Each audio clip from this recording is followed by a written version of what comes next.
हमारी जब national coordination committee की मीटिंग हुई तो सिंध का ख्याल था कि इससे आगे जाना चाहिए।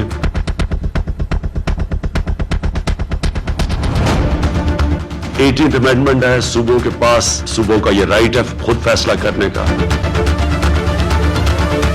मेरा और हमारे सेंटर में लोगों का ख्याल था कि हमें उतनी सतह पे अभी आगे नहीं जाना चाहिए जितना उस वक्त सिंध जा रहा था। के बाद जब प्रेशर पड़ा और प्रेशर पड़ा मीडिया की तरफ से, उस प्रेशर में केपी ने, बलूचिस्तान ने और पंजाब ने भी इंक्रीमेंटल लॉकडाउन शुरू कर दिया। और वो लॉकडाउन ये कि ट्रांसपोर्ट भी बंद कर दिया। मेरे ख्याल में हमें इसका बहुत बड़े प्रॉब्लम्स आने वाले हैं सप्लाई साइड, क्योंकि सूबों ने फैसले किए हैं। कल की नेशनल कोऑर्डिनेशन कमेटी में मैं अपनी जो हमारी टीम ने यहां असेस किया हुआ है, हम सबके सामने रखेंगे।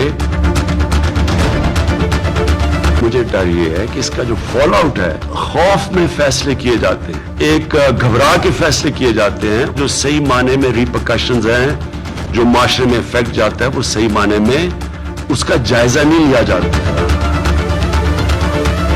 वधीक ख़बरनि ऐं तफ़सील जे लाइ विज़िट कयो असांजी वेबसाइट awaminews.hd.com ऐं ॾिसंदा रहो अवामी न्यूज़ HD।